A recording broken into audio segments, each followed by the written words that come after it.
ever, and it just kind of reminded me of just like how cool that, like he might have been, he was cool about it. So Tim Wallach was my favorite baseball player of all time, and I've told this story a gazillion times, but the Expos used to train, spring training down in West Palm Beach, and so my grandparents lived in Boca Raton, so every spring break, my brother and I would go down to Boca to go visit our grandparents, and they bring us to all the spring training games. I used to wait for Tim Wallach after every game and carry his bags to his car.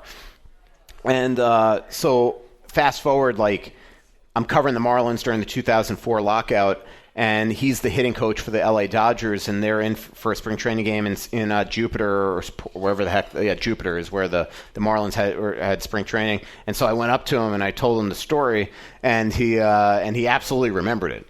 And so he just thought it was so cool. So I'm covering the Wild, so now this is like 10 years later, actually probably longer. It's like 10 years later, and we're at a Residence Inn at Spring Hill Suites in Glendale. And the LA Dodgers are staying at our hotel. And I think he was still with the LA Dodgers. And I'm like basically stalking the breakfast, waiting for Tim Wallach to come there. And I happen to sit at his table, and I tell him the story again. And he looks at me and goes, "Didn't you tell me this story once?" I'm like, I can't. And then I was like so excited that he remembered this story. So anyway. Great stuff. Yeah. Yes, sir.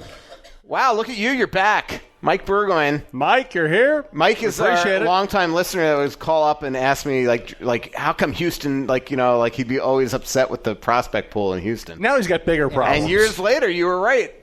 Yeah, he was right. He was ahead of his time. Yep. Okay. Boy, nothing changes with this team. No, we are pretty much, the team down there is still terrible. Yeah. But well, they made the playoffs this year, but it was a bunch of minor league guys. I mean, career minor leaguers. Veteran minor leaguers, yep. So Zucker's obviously probably about to be gone. My question is, it's been clear for a while we have too many left wingers. Mm-hmm. Why did it take, this will be the fourth big trade for Fenton to realize we should go after a right winger? Yeah. And you know what? I mean, they would love Anders Lee, but it's sort of the same thing. Like, where do you put him? And if you're Anders, when you look at this roster, you're like, where am I going? So you're right. I mean, I agree. I mean, that was my issue with a lot of the moves he made last year, is that nothing seemed to mesh. There were no fits. It was a disjointed team. And, again, rookie GM, I think, he's just trying to get players. He really wanted Kevin Fiala, obviously. But you're right. I mean, if you look at most moves that he made last year, just like same thing. It's like, I know you wanted Anthony Bitetto, but you can't make that move a day after acquiring Brad Hunt. It just doesn't make sense. And I think those are the type of things that he's going to learn. I remember during Chuck Fletcher's first year, his rookie year, he made mistakes too. He made the Kobasu trade. St. Louis just took a 1-0 lead. Wow. Was that Ryan O'Reilly on the tip? So I'm texting with Ryan O'Reilly's mom last night. So I sent. I gotta read this. Mom name drops. Name dropping moms. Yeah. So did you guys see? I really rattled this player. Oh man. So did you guys see that? Ryan O'Reilly bought. I mean, this is just so classic. I think I can read this. It's so funny. So Ryan O'Reilly was at a guitar. Oh, you'll love this. He was at a Guitar Center in Boston and sees this guy jamming and all this stuff, starts talking to him, diehard Bruins fans, buys the guy the guitar. Really? Yeah. So the guy puts out a tweet basically like, again, diehard Bruins fans, good guy alert, just met Ryan O'Reilly, bought the guitar while sessioning at Guitar Center in Boston, great player, unreal guy. And he puts it out there with a picture of the receipt and the guitar. Let me see the guitar. Acoustic guitar. Acoustic. Okay, I don't like acoustics. Yeah. So I sent it to, what would be his proud mom, and she just wrote me back the funniest note. She goes, "Thanks, Mike. Just read it and thought it was funny. Trying to buy a few fans. Very nice." So, how funny is that? That's awesome. What the heck was your question? What did you ask? I think you covered it. Okay. I have one more, though. Okay. I'm glad you we were in the middle of something, no? I can't remember. Anybody remember? Why Fenton didn't go after right wingers earlier? Oh, I was saying just like the potato hunt thing. Chuck Fletcher. I mean, look at his rookie year. He made the Kobasu move. I don't know if that was the greatest move in the world, although, really what he gave up was nothing. Remember he gave up like that Falstrom kid, I think his name was, from Shattuck, and Wild fans flipped out because they thought that they gave away the next Thomas Holmstrom, and that guy never played. And then, remember, that was his first draft. They drafted that. I think it was Falstrom from Shattuck and Eric Holla from Shattuck. And they gave away the right guy. But the other one was the Nick Leddy for Cam Barker trade. Paul just kind of manifested a lot of mistakes. It's just another one, a couple of them. But again, you live and you learn. I mean, that's the one thing about GMs. He's also the new guy in the block. So, other GMs are calling him and with their tongues out, trying to force him into this, and now, his John Chayka made some huge mistakes, mistakes when his rookie year in Arizona, and he's gotten much better at times. In fact, I think that Martin Hansel trade, he might have fleeced somebody. So it's not hard to fleece Fletcher. Okay, but okay. Second question. We're trying to be positive today. I thought we were just trying to be positive about Fenton. Yeah, exactly. So you brought up Anders Lee. I looked him up. He's a left shot. Does he play right wing? No, he would need to play left wing. Okay, so what would be the point of that? Yeah, just that he's a winner and awesome. It's like, you almost make that move and then you just hope you could figure out a way to make it work. I mean, I agree. That it's fun. I will say this, and I probably shouldn't because this is part, but I brought up, I think Fenton would like Anders, but he even said, where do you put him? And, and those are other reasons why some of the moves he maybe made this offseason, or this in the middle of the season didn't make sense, because if you're planning ahead to go hard after an Anders Lee, then maybe you just can't make that move, X move. So whatever. I mean, I agree with you. I would love Anders here, though. I just think that guy, he would also walk in that locker room and be like, come on, all right, gentlemen, hop aboard. That guy's a winner. Highest character of most people I know. But the question is, after Jeff Skinner's deal, and by the way, I don't know if you remember, about 2 or 3 podcasts ago, I said that Skinner was going to get $9 million, and I thought, remember I said, I'm like, as you can see, I thought it was done. I didn't realize that it was just something that I just screwed that up. I could have broken that, but it was something a source told me that I just figured it was out on my drive here, and I didn't know that. And then it happened, 2 weeks later. But what I said in that thing with Skinner is that on Andrews' point is it's a good thing Andrews didn't sign on Long Island, and bad news that Lamoriello didn't sign him, because now all of a sudden, holy mackerel. I mean, Andrews' now contract is going to go up. It's got to start with a minimum 8, but probably 9. So in your article today, you mentioned, or Fenton mentioned, that he thought Fiala was a natural right wing. Yeah, right wing. And being a left shot, how does that work? Do you think that's true, or is that just Fenton trying to defend the Could trade? be both. I mean, I would say that. Good question. No, it is. I was surprised at that. That's why I put it in quotes, because I didn't want people to be like, kind of like, are you smoking? But I agree. But there are some people that I mean, a lot of the Europeans, mostly Russians, but a lot of Europeans do love to play on their offside. Look at Alex Ovechkin. Look at Pavel Bure.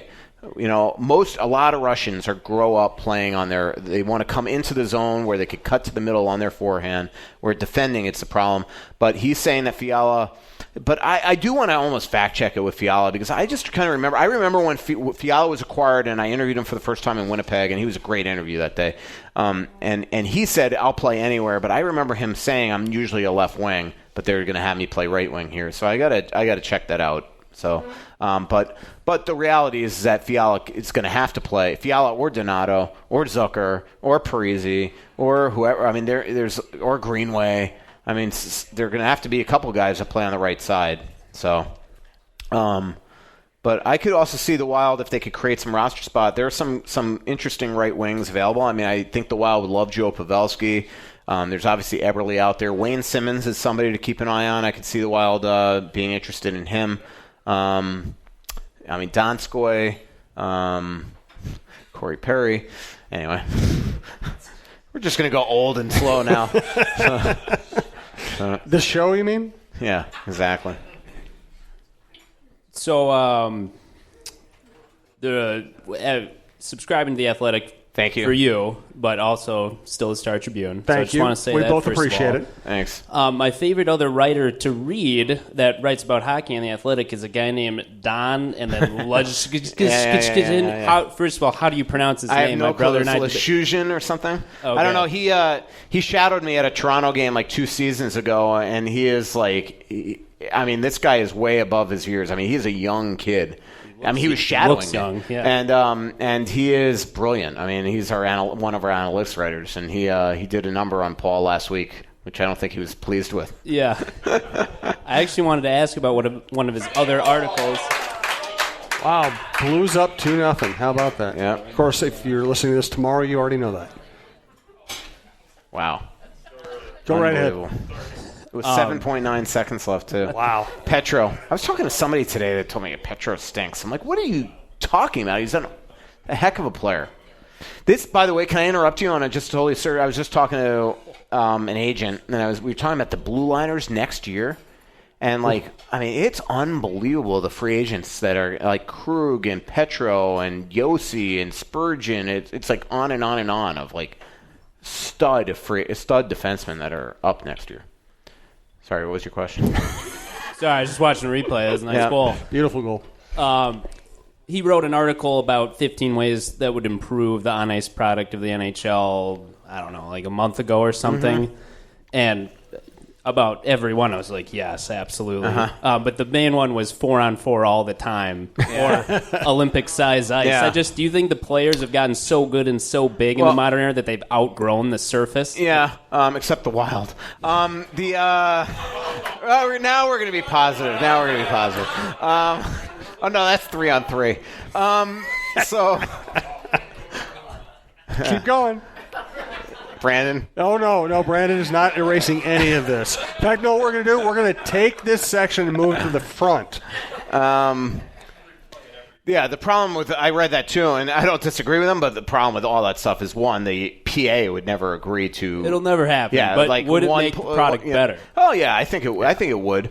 I absolutely think it would. Although I love, I love 5-on-5 hockey. I love what it's become. I just think this is a fast physical sport. It scares me of what 4-on-4 would become, because I think you'd have a lot of fatigue out there. You might get the 9-8 game, but to me. And then the Olympic size sheet, I am one against that. I don't like the Olympics. I hate international hockey. I think it's horrifically boring. I think it's easy to coach the death out of that to make it a 1-0, 2-1 game. And then the other thing is just in all these arenas, I mean, you're not, Clyde knows. I mean, these arenas, one, you can't take, these GMs are not, the owners are not going to agree to have revenue taken out of their arenas. But two, these arenas are basically, they're unfixable. I mean, they are built for the NHL-sized rink, and you can't all of a sudden just spend millions of dollars renovating all these arenas. Did they look at that in the 2003 lockout? They talked about it, but that was basically the reason why they didn't do it. And then they actually went to uniform ice, because when I first started covering the league, I mean, you go to places like Chicago Stadium, Boston Garden. I didn't go to those arenas. I mean, the only arenas that I went to, I've covered probably 50 arenas by now, but I never got to see a game in Boston Garden or Chicago Stadium or the Old Forum or things like that. I did see Maple Leaf Gardens. I did cover one game there, the final year at Maple Leaf Gardens. Obviously, I was at Reunion Arena, but all those ice sheets were different. It was home ice advantage. It was like going to a ballpark, and every dimension was different. And you go to some of these arenas and look at it on TV, and it was different. I mean, but now every rink is 200 by 100.